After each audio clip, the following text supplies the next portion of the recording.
AEW is going downhill, all the drama.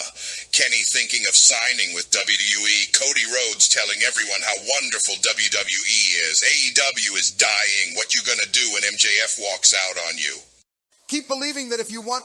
Young companies have growing pains and you just want to argue. Well, argue your moot point elsewhere. The Rock is not in the mood for trolley bantering. The Rock is too busy getting old.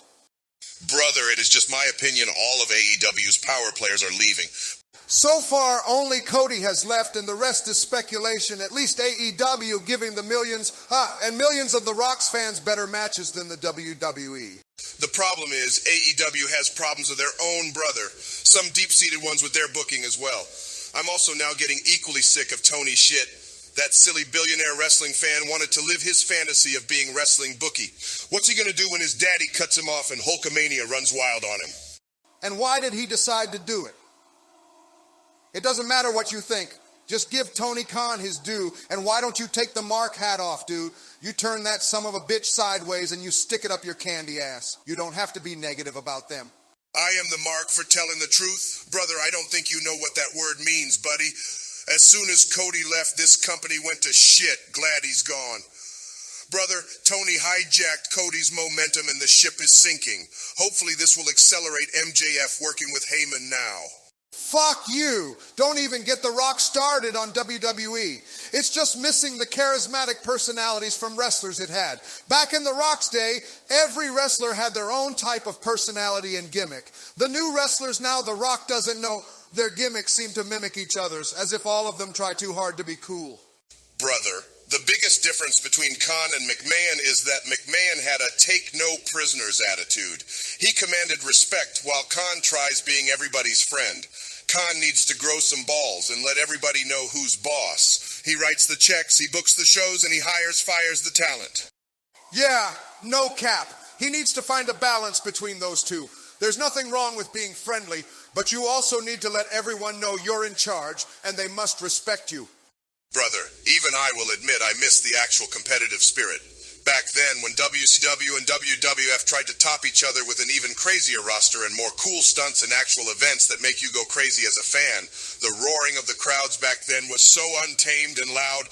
Even when you turned heel and fought Goldberg, it was still intense and just electrifying. Brother, when Sting came back to TNA and had the whole Hogan and Joker gimmick, that was cool too. But I think after that, it all died, and many fans did feel the same excitement. Also, too many comedy elements. I like John Cena, but he's just way over the top with his weird comedic acting. It's so off-putting and cringe, brother. The Rock agrees with you on that jabroni Cena. Cena winning the 2013 Royal Rumble is what killed The Rock's interest for good. The Rock was far from the only one. There were a couple wrestling forums The Rock used to frequent that both died after it happened. It's a shame many of WWE's issues are still rampant today. The Rock thinks no one should get their hopes up. Just like no one should get their hope up on AEW. Brother, I mean, it started out being everything the WWE wasn't. Then we saw when Triple H turned WWE around, AEW immediately lost the spot. Khan needs to put the foot down big time and get the crap under control, while letting the wrestlers have more freedom over what they could expect in WWE was a point of difference. It has now gone too far, and wrestlers are now taking liberties. Time for some heads to roll, some time off the roster, and some financial penalties for future misbehavior. The Rock finds it funny that you should criticize AEW for being out of control after what you did to TNA and WCW. The Rock says that you were too old to be good for anything anymore. Between your ego and old age, you were just this prop people had to bump around.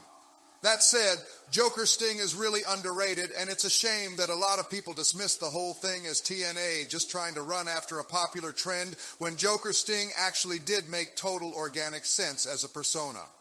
Thank you, brother. Man, the Hulkster loved TNA back in the day. I will always remember TNA for having the superior female wrestling matches. The knockouts made the WWE divas look lame. The Beautiful People was perhaps my favorite stable. They were what Lay Cool aimed to be. The Rock always thought of TNA as the poor man's WWE. Although now that The Rock is older, he sees that they had made some of the best wrestlers and gimmicks around. Hulkamania ran wild back in my day. I know a lot of people mention the Attitude Era and how great it was to be a wrestling fan during that time, but I disagree. The Golden Era deserves a lot more credit for what it did for wrestling, because if it wasn't for this era of wrestling, I'm pretty sure all the r/squared circle marks wouldn't even be wrestling fans today. Brother? The Rock thinks you overate your era, brother. The Attitude Era was truly special. Nowadays, people say ruthless aggression was the best era, and The Rock watched both eras, and while the ruthless aggression era was good, you had to be a part of Attitude Era during that time to understand why this was unbeatable. You didn't have the internet, least wasn't popularized, with updates and such, so every Monday night you were left on a cliffhanger and had to wait a week before The Rock's show, SmackDown, to get to see what happened, brother. The Rock says the excitement of tuning in, pay-per-views ended storylines or gave a new twist to one. Surprise champion changes on random Raw or even Heat. While there's another major wrestling promotion going on at the same time, just proves the Attitude Era is goated.